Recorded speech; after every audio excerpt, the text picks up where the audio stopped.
हुकूमत का 9 मई वाक़यात पर जुडिशल कमीशन बनाने से इनकार। तहरीक इंसाफ के मुतालबात पर तहरीरी जवाब तैयार। हुकूमत और PTI के मुज़ाकरात में डेडलॉक पैदा होने का इम्कान। ज़राए के मुताबिक हुकूमती मुज़ाकराती कमेटी के जवाब में कहा गया है जुडिशल कमीशन उन मामलात पर बनता है जो अदालत में ज़ेर बहस ना हो। 9 मई के मुकदमात अदालतों में हैं। मुतादिद मुल्ज़िमान को मिलिट्री कोर्ट से सजाएं हो चुकी हैं। हुकूमत का मौक़िफ़। ज़राए के मुताबिक हुकूमती मौक़िफ़ है कि 9 मई का कोई सियासी कैदी नहीं है। PTI मुतालिबात का हक़ाइक़ से ताल्लुक़ नहीं। 26 नवंबर के हवाले से लापता अफराद की फ़हरिस्त और गिरफ्तार अफराद की तफसीलात फराहम की जाएँ। जब तक गिरफ्तार शुदगान के नाम और तफसीलात ही ना हो तो रिहाई के लिए कैसे कोई इक़दाम किया जा सकता है।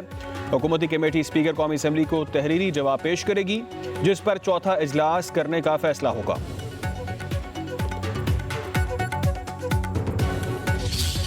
सिद्दीकी साहब के लिए मुनासिब नहीं है, क्योंकि वो तर्जुमान है अपने हुकूमती कमेटी का, और हम कैटेगरिकली कह चुके हैं कि हमारी अगर मुलाकात हुई है तो वो लॉ एंड ऑर्डर सिचुएशन पे है, और लॉ एंड ऑर्डर सिचुएशन पे मुलाकात करना कोई ऐसी बात नहीं है, ये होना चाहिए। सब ने बड़ा कैटेगरिकली कहा है कि 7 दिन में अगर हुकूमत ने कमीशन बनाने का आंदिया नहीं दिया और बनाने के लिए नाम फर्दर प्रोसीड नहीं कर सके, फिर हमारी चौथी मीटिंग नहीं होगी। इनको वैसे घबराहट हो जाती है, क्योंकि फॉर्म 47 की हुकूमत है, उनको ये घबराहट हो जाती है। घबराहट नहीं होनी चाहिए। जहाँ तक मुज़ाकरात का ताल्लुक है, मुज़ाकरात पे पेशरफ दिखाएं।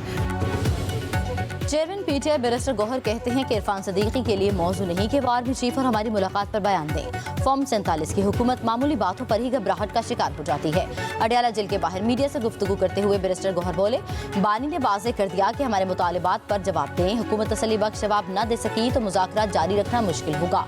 हम हुकूमत के साथ मुज़ाकरात जारी रखना चाहते हैं, मगर हमारी शर्त है जुडिशल कमीशन बनाया जाए। मुज़ाकरात की कामयाबी पाकिस्तान की तरक्की की जमानत है। बातचीत ठंडे मिजाज के साथ होती है। मुल्क में जो भी होगा वो पाकिस्तान और आइन के मुताबिक होगा।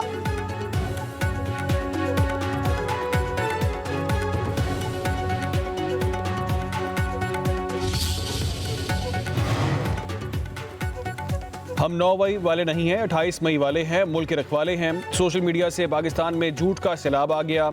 सच तस्मे बांध रहा होता है और झूठ दुनिया का चक्कर लगाकर वापस आ जाता है। वज़ीर आला पंजाब मरीम नवाज़ का डेरा गाजी खान में स्कॉलरशिप तकसीम करने की तकरीब से खिताब। कहा, जिनके पास कारकर्दगी नहीं वो झूठ का सहारा लेते हैं। प्रोपेगेंडा करने वालों की आंख ही झूठ के माहौल में खुली है। मुखालिफिन को समझ नहीं आ रही कि पंजाब में तरक्की कैसे हो रही है। पाकिस्तान हमारी रेड लाइन है। मरीम नवाज़ ने कहा, आज जेलों में पड़े बच्चों को पूछने वाला कोई नहीं, सिखाया किसी और ने, भुगतना बच्चों को पढ़ा है। माफिया मांग मांग कर जेलों से बाहर आ रहे हैं। किसी ने टीवी पर कहा, मेरे सारे प्रोग्राम कोरियोग्राफ होते हैं और बच्चों को समझा बुझाकर मेरे करीब लाया जाता है। एक भी स्कॉलरशिप मेरिट के खिलाफ नहीं दिया गया।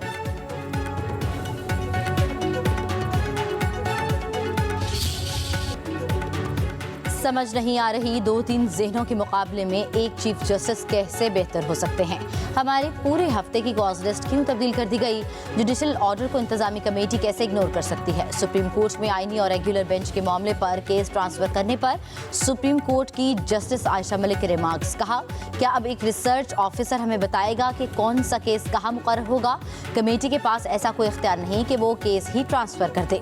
जस्टिस मंसूर अली शाह ने कहा, जो मुकदमा मुकर्रर करने का हुक्म दिया वो क्यों नहीं लगा? ये केस हमारी अदालत में रखने के अलावा किसी दूसरी अदालत में भी नहीं रखा गया। ये तो पूरा केस ही गायब कर दिया गया।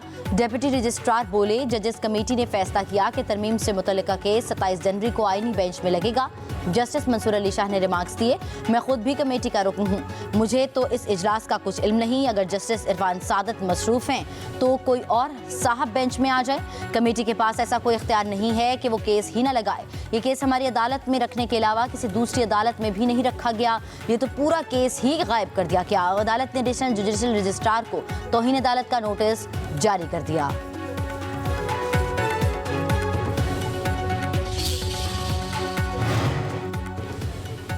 सुप्रीम कोर्ट में इंतखाबी धांधली के खिलाफ केस की समाअत। हामिद खान ने दलाइल दिए, जो 8 फरवरी को हुआ हम आज तक भुगत रहे हैं। ऐसे नहीं हो सकता कि इंतखाबात में जो हुआ अदालत आंखें बंद कर ले।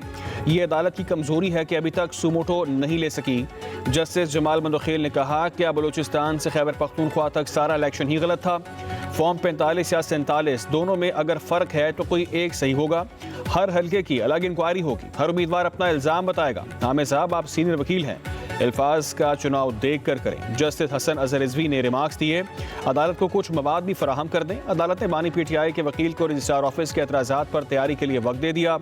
उधर सुप्रीम कोर्ट में military court case D list कर दिया गया।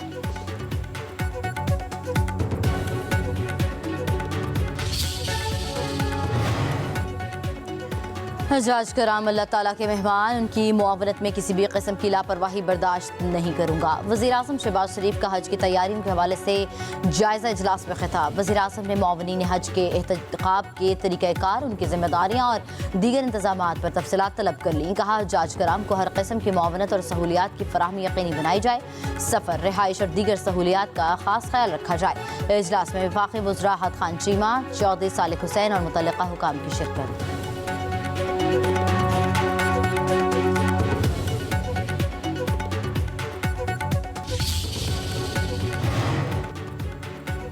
पाक चीन लाजवाल दोस्ती का शाहकार। न्यू गवादर इंटरनेशनल एयरपोर्ट मुकम्मल तौर पर फ़ाल हो गया। कराची से PIA की पहली कमर्शियल परवाज़ गवादर एयरपोर्ट पर लैंड कर गई। इब्तदाई परवाज़ का रनवे पर वाटर कैनन सल्यूट के साथ शानदार इस्तकबाल। वफाकी वज़ीर ख्वाजा आसिफ, गवर्नर शेख जाफर खान मंदुखेल, वज़ीर आला सरफराज बुगटी ने पहली कमर्शियल परवाज़ का इस्तकबाल किया।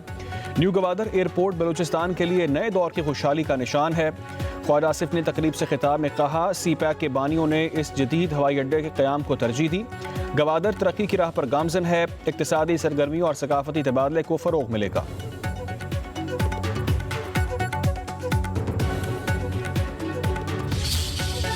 आप को जानतदार कहते हैं, जो कहते हैं कि बाकी तमाम जमातें चोर हैं, बाकी तमाम पॉलिटिकल पार्टी जो है वो डाकू हैं, सिर्फ एक ईमानदार शख्स इमरान खान है, इतने ही उसके हाथ साफ थे, ना ही उसके दामन पे कोई करप्शन का दाग नहीं था, तो वो सुप्रीम कोर्ट से स्टे क्यों लिया गया? का मकसद यही था कि वो नहीं चाहते थे कि जी किसी भी किस्म की कोई इंक्वायरी या इन्वेस्टिगेशन उनके खिलाफ हो। उसी तरीके से जब फॉरेन फंडिंग केस था, फॉरेन फंडिंग केस में भी ईमानदार कप्तान और उसकी पार्टी ने स्टे लिया। बानी PTI ने इंतशार से मुल्क को नुकसान पहुंचाया। जिना हाउस GHQ पर हमला जलाओ घिराओ बाकायदा मनसूबाबंदी के तहत किया गया। मुज़ाकरात हों लेकिन 9 मई पर कोई समझौता नहीं होना चाहिए।